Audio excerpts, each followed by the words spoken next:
Hi friends, आज की video में हम लोग एक टॉपिक करेंगे बूलियन अलजेब्रा, जो कुछ बच्चों के लिए नया होगा और कुछ लोगों के लिए काफ़ी पुराना होगा बिकॉज ये एक इम्पॉर्टेंट फील्ड है कंप्यूटर साइंस में जो डेफिनेटली सबको पता होनी चाहिए। सो अगर आप देखें कि ये बूलियन अलजेब्रा ना दो वर्ड से बना हुआ है, बूलियन और अलजेब्रा। अलजेब्रा और कुछ नहीं है, मैथमेटिक्स की ब्रांच है ये, जिसमें हम डील करते हैं कि किसी कैलकुलेशन या किसी एक्सप्रेशन का रिजल्ट कैसे निकालते हैं। लेकिन जब वही एक्सप्रेशन में हम डेटा नॉर्मल डेसिमल नंबर में देने की बजाय बाइनरी डिजिट्स में देते हैं या फिर बूलियन में देते हैं, बूलियन मतलब 0 या 1 के फॉर्म में, तो उस ब्रांच ऑफ मैथमेटिक्स को बोला जाता है बूलियन अलजेब्रा। अब ये बूलियन अलजेब्रा की जो ब्रांच है ना, ये एक जेंटलमैन थे जिन्होंने 1954 में ये डिस्कवर किया था, ये कॉन्सेप्ट इन्वेंट किया था, जिनका नाम था जॉर्ज बूल। इसीलिए इसका नाम है बूलियन अलजेब्रा। और उन्होंने एक्चुअली कॉन्सेप्ट इन्वेंट किया था बूलियन लॉजिक का, and this is the core branch of Boolean logic. All right, and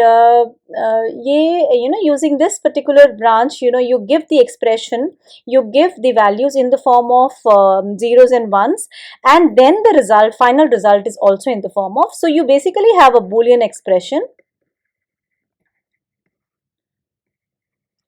and you take the expression and then you get the result, but the result is also in the form of boolean. Okay, so you get boolean result. अगर आप ये पूछेंगे कि ये कहाँ पे use होती है ये ब्रांच, तो ये तो आजकल बहुत जगह पे यूज़ होती है। ये डिजिटल इलेक्ट्रॉनिक सर्किट्स में या माइक्रो प्रोसेसर बेस्ड सिस्टम्स में यूज़ होती है, जहाँ पर हम इस पर्टिकुलर कॉन्सेप्ट को यूज़ करते हैं। So when we talk about the term Boolean algebra, we basically require this field so that we provide Boolean expression. जैसे मैथ्स में आप एक्सप्रेशन देते हैं, वैसे ही आप बूलियन एक्सप्रेशन देते हैं और जिसका आपको रिजल्ट मिलता है बूलियन के फॉर्म में। अब बूलियन एक्सप्रेशन बनती किससे है? बनती ऑब्वियसली कुछ वेरिएबल से ही बनती होगी। सो बूलियन वेरिएबल से आपकी एक्सप्रेशन बनती है। Alright, so you have to remember that an expression is formed, an expression is said to be a Boolean expression which is formed using Boolean variables, and an expression which is when solved is always giving you a result in the form of Boolean. So you get a Boolean result.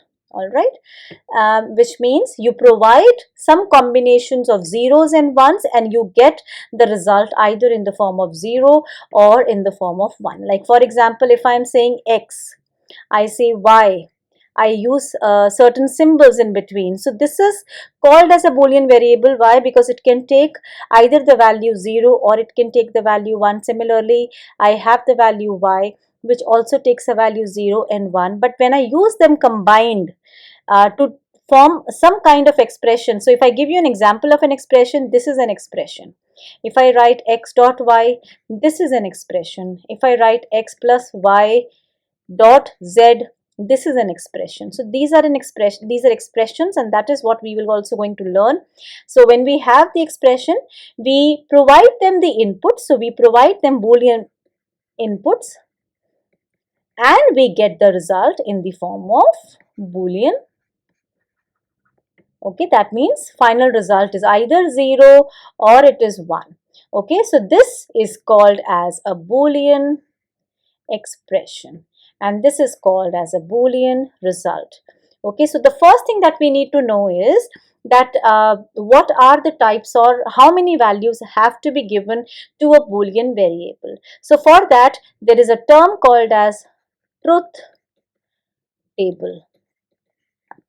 So truth table ये बताता है, it tells that when you have Boolean variables, then what are the possible number of inputs that can be provided. Okay, so and accordingly what is basically the kind of output that will be generated for a Boolean expression. So it basically helps you to understand the behavior of a Boolean expression of a given logic. So हम इसमें एक बहुत छोटा सा rule आपको याद करना है कि जितने भी आपके नंबर ऑफ वेरिएबल्स हैं, आपके कितने इनपुट्स होंगे of a particular boolean variable, वो डिपेंड करता है कितने नंबर ऑफ वेरिएबल्स हैं. सो 2 to the power of number of variables होंगे. ऑलराइट, सो जैसे मेरे पास अगर एक बुलियन वेरिएबल है तो इसकी कितने पॉसिबल वैल्यूज हो सकते हैं, 2 to the power of 1, which means x can have the value either 0 or x can have the value either 1. Similarly, if I have x and y as two variables, what are the possible combinations of values that it can have? So according to the truth table rule, we have 2 to the power of 2 because there are two variables, so hence you will going to have the value x and y, which means this can have the value 0, 1, 0, 1. This will be 0, 0, 1 and 1. Okay. So let us just see these things again in detail. We're going to have this particular part. So why do we require a truth table? Because it helps us to understand the Boolean expression. The number of inputs will be based on the total number of Boolean variables that you have. So इसके examples आप देख लीजिए. अगर एक variable है Boolean का तो इसका कितने inputs होंगे, एक इसमें होंगे. अगर दो वेरिएबल्स हैं 2 to the power of 2, 3 में है तो इतने, और 4 है तो इतने, and so on. Okay, so when we talk about a few examples, you can just see few examples. Suppose मेरे पास एक ही वेरिएबल है a, तो इसमें कितने पॉसिबल इनपुट्स हो गए, 0 और 1. सिमिलरली अगर मेरे पास दो वेरिएबल्स हैं a और b, तो 0, 1, देखिए इसको याद करने का ना तरीका बहुत आसान है. आसान क्या है कि अगर मैं आपको ये बताऊं कि इसको हमें यूज़ कैसे करना है, तो मैं ये बताऊंगी आपको कि ये बेसिकली जिन आप लोगों ने नंबर सिस्टम करा हुआ है तो ये और कुछ नहीं है, ये रिप्रेजेंटेशन ऑफ नंबर 0 है, ये रिप्रेजेंटेशन ऑफ नंबर 1 है, ये रिप्रेजेंटेशन ऑफ नंबर 2 है, ये रिप्रेजेंटेशन ऑफ नंबर 3 है. अगर आप लोगों ने नंबर सिस्टम की कन्वर्जन नहीं करी हुई है binary to decimal number system, तो प्लीज़ मैं डिस्क्रिप्शन बॉक्स में वीडियो का लिंक ज़रूर डाल दूँगी, आप एक बार उसको देख लीजिएगा. ओके, सो उसको वैसे आसान क्या है, आसान तरीका क्या है याद रखने का, from the right hand side you start moving starting with 0 and keep on going as the alternate number, 0, 1, 0, 1. Then left side, then you move in this direction, so it is 0, 0, 1, 1. All right, so now if you see, you will be able to have this as a value. Similarly for three variables, remember the rule only. जैसे मैंने अभी आपको rule बताया था, तो rule क्या था कि 0, 1, 0, 1, 0, 1, 0, 1 ये ऑल्टरनेट नंबर है. उसके बाद आप इस डायरेक्शन में जाएंगे, ये 2 बार 0, 2 बार 1, 2 बार 0, 2 बार 1, एंड नेक्स्ट 2 का डबल क्या होता है, 2 का डबल होता है 4. सो 4 times 0, 4 times 1, विच मीन्स ये 2 to the power of, अगर आप यूज करेंगे तो मतलब ऑल्टरनेट वैल्यूज हैं, तो 2 to the power of 0 मतलब 1, तो ऑल्टरनेट 0, 1, 0, 1, ये वाला एरिया क्या है, 2 to the power of 1, because ये टू वेरिएबल्स है. तो double 0, so 2 to the power of 1 का मतलब होता है रेपिटेशन कितनी बार होगी, 2 बार, 2 बार 0, 2 बार 1, 2 बार 0, 2 बार 1, और ये क्या होता है 2 to the power of 2, which is equal to 4. All right, so 2 to the power of 2, 0, 1 and 2, so 4 का मतलब होता है 4 zeros 4 ones. ऐसे ही अगर हम उसमें जाएंगे और आगे बढ़ेंगे तो वैल्यूज इस तरह से ही ऐड होती रहेंगी. ओके, सो अब एक और एग्जांपल हम ले लेते हैं 4 वेरिएबल्स का. 4 वेरिएबल्स भी उतना ही आसान है. सो 0, 1, 0, 1, 0, 1, 0, 1, यहाँ पर 0, 0, 1, 1, सॉरी, एंड 0, 0, 1, 1, यहाँ पे 4 zeros. अब यहाँ पे क्या आ गया, 2 to the power of 3. 2 to the power of 3 का मतलब कितना होता है हमारे 8. सो 8 zeros, 8 ones and so on. अगर अब आपको कोई बोल दे कि ट्रुथ टेबल बनाइए, अब आप 5 वेरिएबल्स का, I don't think so you will now going to face any kind of problem. So I hope the first part is clear to all of you. तो अब हमारी नेक्स्ट चीज़ आती है कि अगर हमारे पास, हमें ये पता है कि बूलियन वेरिएबल्स में कितने इनपुट्स हमें डालने हैं, ठीक है, या कितने इनपुट्स हैं, तो इनपुट्स में हम एक्सप्रेशन कैसे बनाएंगे. So how we need to form an expression. You need to remember that there are basically 3 things that has to be taken care of. You can either do there are number of operations, but majorly we're going to first start with few operations. So and, then we'll have or, and then we'll have not, just to begin with. So and, or and not are basically used where you need to have those Boolean variables using which an expression is formed. And is actually represented with a dot. So when you write x dot y, here you need to remember that if it is x dot y, what kind of input will it be actually able to give you. Okay, dot की जगह हम यहाँ पर ये भी लिख सकते हैं x कैरेट, कहीं पे आपको कैरेट भी दिखेगा तो हम, ये बहुत कॉमनली यूज होता है तो हम x डॉट y ही करेंगे. अब एंड ऑपरेशन, जैसे भी एक छोटी सी एक्सप्रेशन हो गई, तो एक्सप्रेशन का क्या मतलब है कि आपके पास कैसे इनपुट्स होंगे, एंड ये कहता है कि अगर दोनों के दोनों वैल्यूज ऑफ बूलियन वेरिएबल्स, ये जितने भी आप वेरिएबल्स ले रहे हैं बूलियन वेरिएबल्स, अगर सारे के सारे ट्रू हैं, मतलब सारे के सारे 1 हैं, तो ही फाइनल रिजल्ट 1 होगा. Otherwise for all the other cases it will be 0. So if you take an example, if this is x and this is y, this is 0 1 0 1, this is 0 0 1 1. All right, so you can see here there is an expression which is false, so its final result, which means x dot y will be false, this will also be false, this will also be false. Now these are true. Okay, so only in this situation it will be true. Okay, then we talk about the next one, which is called as OR. Now OR is denoted by plus. ठीक है, तो आप ना confuse मत हो जाइएगा कि plus का मतलब होता है and is always dot, and this is like caret sign इसको बोलते हैं. अब इसी का सिंबल कहीं बुक्स में आपको ऐसे भी दिखेगा, X Y, small v kind of thing, you will be able to see. तो लेकिन बहुत कॉमनली आपको इस तरह की एक्सप्रेशन दिखेगी. तो और का मतलब होता है कि आइदर और all should be true so that my final result is true. ठीक है, तो आइदर और का मतलब है कि कुछ भी चल जाएगा, तो बट एक चीज ट्रू होनी चाहिए. जैसे आपने मम्मी को बोला कि मम्मी मुझे ना, अगर इस केस में बोला कि मुझे चपाती भी चाहिए और दाल भी चाहिए, अगर इनमें से कोई भी चीज़ नहीं हुई तो मैं खाना नहीं खाऊंगा, जो गलत बात है वैसे तो अगर आपके पास चपाती मम्मी ने दी और दाल दी तो आप खाना बिल्कुल खा रहे हैं, दैट मीन्स दिस केस. अब इस केस में मम्मी कह रही है अरे आज तो मेरे पास दाल है ही नहीं, आज तो सिर्फ चपाती है, तो ऐसे केस में एक ट्रू हो गया एक फॉल्स हो गया, तो आप बोलेंगे मैं तो खाना नहीं खाऊंगा, जो गलत बात है. मैं फिर बोल रही हूँ.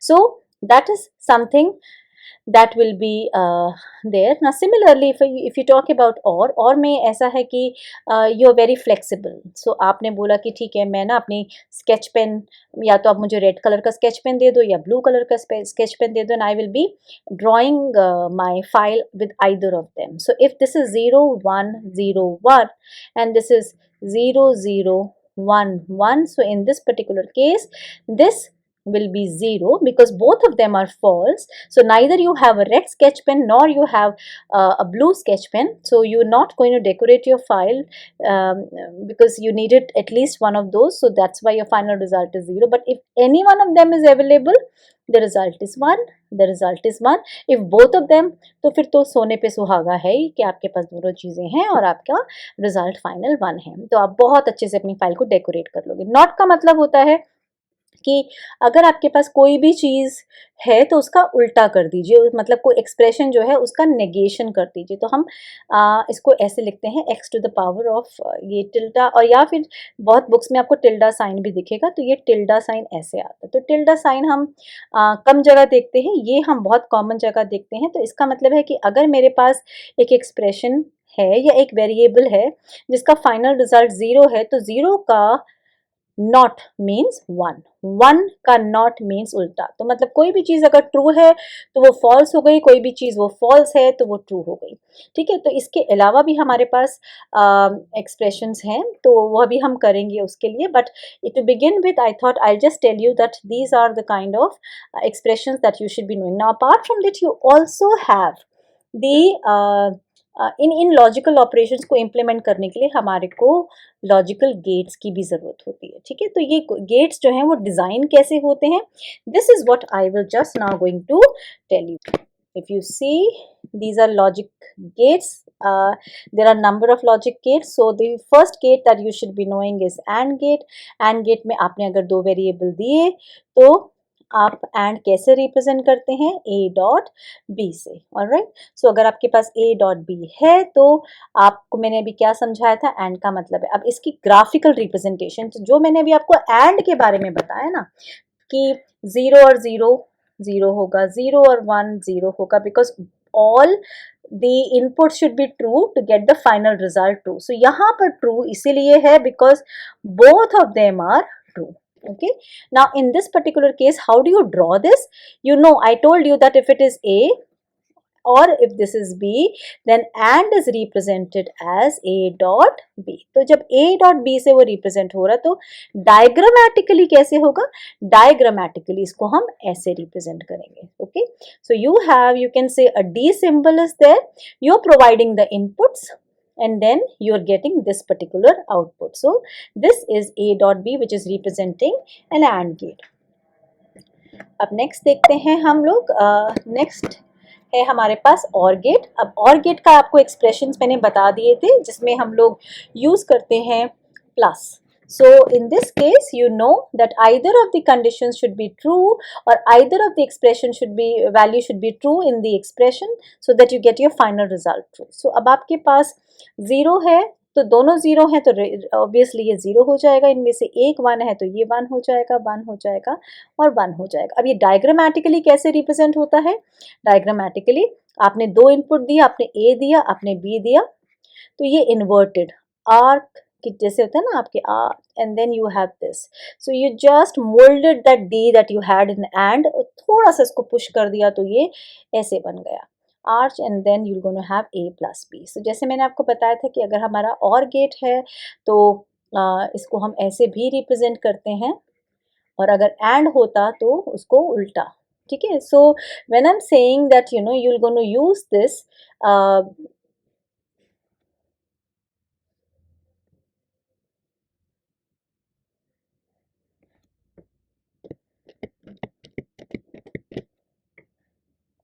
इसमें मैंने जैसे बताया था आपको कि अगर हमारा एंड गेट होता तो हम इसको ऐसे रिप्रेजेंट भी कर सकते हैं जैसे A डॉट B या फिर A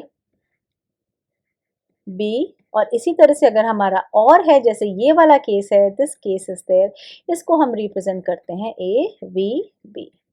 Alright, either of them can be there. So the next one that you should be knowing is when you are providing. अब देखिए हर जगह ट्रुथ टेबल का यूज हो रहा है, तो ट्रुथ टेबल के बेसिस पे एक्सप्रेशन का रिजल्ट क्या है, इस रिजल्ट को हम डायग्रामेटिकली कैसे ड्रॉ करते हैं, और डायग्रामेटिकली ये ऐसे ड्रॉ होता है. So you know that how. Now later on this is what will going to actually help you to finally generate or solve an expression also, or to draw the logic, you know, these logic, using these logic gates you will be able to draw logic circuits. Okay, so let's talk about the next case, not gate. ठीक है, तो not gate क्या है, मैंने आपको बताया था कि अगर हमारे पास एक इनपुट है तो इनपुट का नेगेशन, अगर हमारे पास इनपुट 0 है तो इसका 1 हो गया, 1 है तो इसका 0 हो गया. रिप्रेजेंट हम इसको ऐसे करते हैं या रिप्रेजेंट ऐसे भी करते हैं. Okay, so it's a triangle with a not that you are actually providing for the not gate. इसके अलावा ना हमारे पास कुछ और गेट्स भी होते हैं, और वो अब मैं आपको क्विकली बता दूंगी कि वो कौन कौन से गेट्स होते हैं.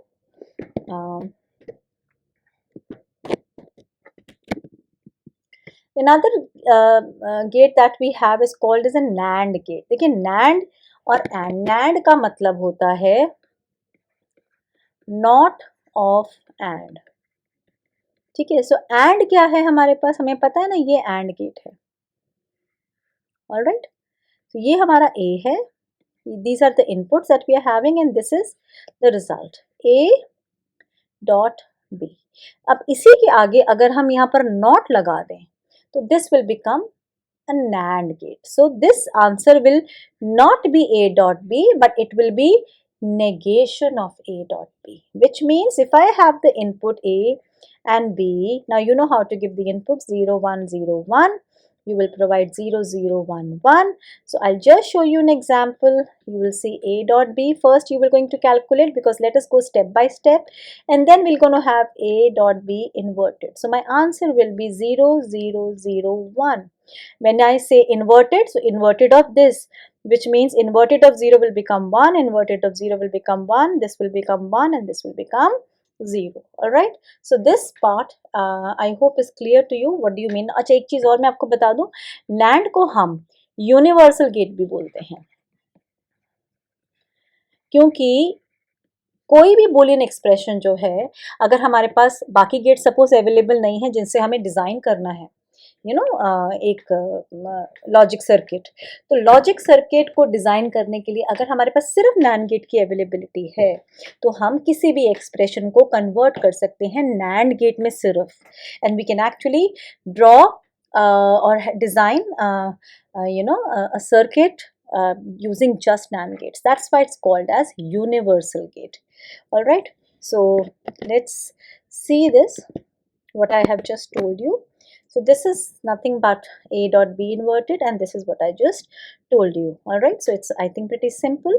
Let's talk about NOR gate. So when I talk about NOR gate, NOR is also doing the same thing. NOR जैसे NAND है वैसे ही this is not of OR. Alright, so you know how an OR gate is designed. So if you have A and B, you have this, and this is A plus B. So if it has to be NOR, NOT will be represented just over there. So this simply means that if I have A and B, my A plus B will be what? And therefore my final result of NOR will be what? So A plus B inverted. So inputs हमें पता है क्योंकि दो variables हैं तो इसके variables की values क्या होंगी? 0 1 0 1. This is 0 0. This is 1 1. Okay, so 0 0, because or we know either of the conditions should be true to get the final results true. So this will be 0, this all will be 1. But when you say inverted, this will become inverted of 0 is 1, rest of them will become 0 because 1 का inverted 0 हो गया, 1 का inverted 0 हो गया, इस 1 का inverted भी 0 हो गया. तो अगर ये inputs हैं तो A plus B inverted का output क्या हो गया? ये output हो गया. Alright, so this is also called as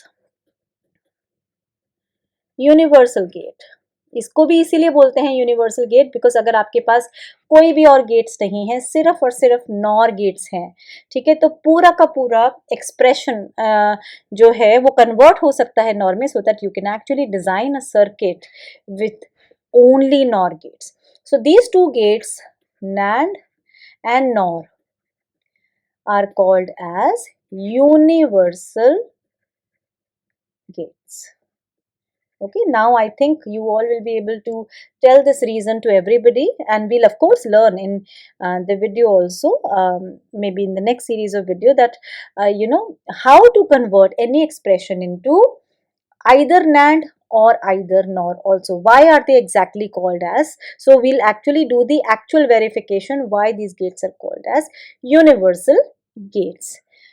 Okay, so I'll just show you this now. So we're going to have this and we'll basically be having this as the expression. अच्छा, अब इसके बाद ना एक और हमारे पास गेट होता है जिसका नाम होता है XOR गेट.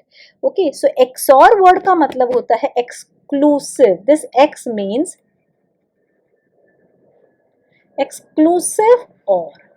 एक्सक्लूसिव और का मतलब क्या है कि मतलब दोनों चीजें ना सेम नहीं होनी चाहिए, दोनों इनपुट सेम नहीं होने चाहिए, तभी हमारा फाइनल रिजल्ट जो है वो आएगा. देखो और कैसे रिप्रेजेंट करते हैं? प्लस से. अब इसी को एक्सक्लूसिव बनाने के लिए हम क्या लगा देते हैं यहाँ पे? सर्कल. सो अगर मेरे पास बी का इनपुट है 0 1 0 1 और इसका है 0 0 1 1, तो अब आपको पता है ना A प्लस बी क्या होता है? दोनों 0 है तो ये तो 0 हो गई. अब यहाँ पर अगर दोनों सेम है, जैसे 1 1 भी दोनों सेम है, तो भी ये 0 होगा क्योंकि एक्सक्लूसिव चाहिए जी हमें. और if either of them is true then one of them is true and the other one is false, then only your final result will be true. So then only you will going to get 1 in this case, and hence the name exclusive OR. Okay, so therefore how do you make an OR gate? You make an OR gate like this. Okay, so you make it like this: A plus B. This is an input, this is A and this is B.